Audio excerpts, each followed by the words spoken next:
जिस घर में आज ही के दिन बेटी की डोली उठने वाली थी, लेकिन इत्तेफाक देखिए कि सास ही शादी से 10 दिन पहले दामाद को लेकर फरार हो गई। यही नहीं, बाप ने अपनी मेहनत की कमाई से बेटी की शादी के लिए जो जेवरात बनाए थे, जो पैसे जोड़े थे, वो भी अपनी अय्याशी के लिए साथ ले गई। लेकिन अब अलीगढ़ से बड़ी खबर सामने आ रही है। दामाद को लेकर भागी सास गिरफ्तार हो चुकी है। बेटी की शादी से 10 दिन पहले फरार हुए सास ने बड़ा खुलासे किए हैं। बेटी की होने वाले पति को लेकर फरार हुई सास अब पुलिस की गिरफ्त में आ चुकी है। बुधवार को पुलिस ने दोनों को गिरफ्तार कर लिया है। गौरतलब है कि बेटी की शादी से 10 दिन पहले दोनों घर से कैश और गहने लेकर फरार हो गए थे। जी हाँ, ये सविता भाभी की मनोहर कहानियों का कोई एपिसोड नहीं है, बल्कि ये अपनी ही जवान बेटी की शादी से पहले उसका घर उजाड़ने वाली, उसकी खुशियों को छीन लेने वाली एक कलयुगी सास, जिसे सासू माँ कहा जाता है, और एक निहायती बेगैरत और बेशरम चादर मोड़ दामाद की ओछी सच्चाई है। और अब जब सास दामाद दोनों सामने आए हैं तो बड़ा खुलासा हो गया है। पूछताछ में महिला सपना ने यह बताया है कि आए दिन उसका पति शराब पीकर उसके साथ मारपीट करता था, इसलिए वो दामाद के साथ भाग गई। वाह! उसने पति को लेकर कई चौंकाने वाली बातें बताई हैं और यह भी कहा है कि अब वो अपना जीवन राहुल के साथ बिताना चाहती है। महिला ने बताया कि बेटी की शादी राहुल के साथ तय होने के बाद जब कभी भी राहुल का फोन आता था तो वो राहुल से बात करती थी।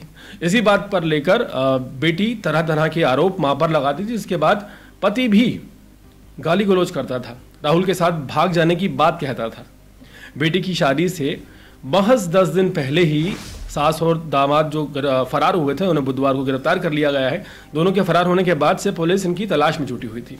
दोनों का मोबाइल फोन तक स्विच ऑफ था। इसी बीच मंगलवार को दामाद ने फोन ऑन कर लिया। पुलिस ने उसकी लोकेशन पर धावा बोल दिया। बुधवार को घेराबंदी करके दोनों को नेपाल के बॉर्डर से गिरफ्तार कर लिया गया है।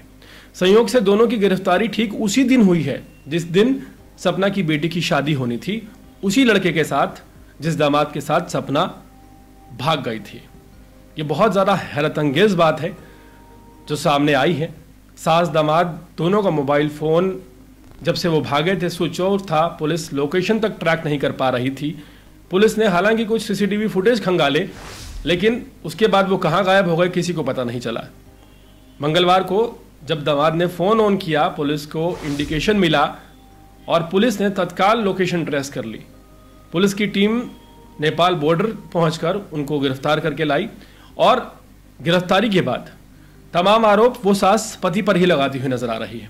पुलिस इन दोनों को दादो थाने लेकर पहुंची है और मडराग थाने लेकर पूछताछ होगी। संयोग की बात यह है कि बेटी की शादी 16 अप्रैल को तय हुई थी और 16 अप्रैल को ही सास को दामाद के साथ हिरासत में लिया गया है। वहीं जो बेटी है उसके पिता का कहना है कि मेरी बेटी की जिंदगी बर्बाद होने से बच गई। दोनों के फरार होने के बाद शिवानी के पिता जितेंद्र ने कहा कि अच्छा ही हुआ कि मेरी बेटी की जिंदगी तबाह होने से बच गई।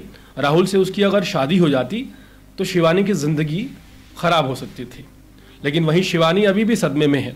घर में रखे शादी के छपे कार्डों को देखकर वो बार बार परेशान हो जाती है। उसे यकीन नहीं हो पा रहा कि उसकी ही माँ उसके होने वाले दूल्हे को लेकर भाग गई थी। उन्होंने ये भी कहा कि अब मैंने अपनी पत्नी से रिश्ता खत्म करने का मन बना लिया है। उसकी मर्जी है, जहां जाना जाए, बस एक बार मेरे सामने आ जाए। मेरे घर से जो 5 लाख रुपए और 3 लाख के गहने लेकर गई है वो हमें वापस दे जाए। ये जो घटना है ये गहरी सोच की मांग करती है। रिश्तों की मर्यादा, नैतिकता और जिम्मेदारी के मायने क्या हैं? ये घटना उन सभी पर एक प्रश्न चिन्ह लगाती है।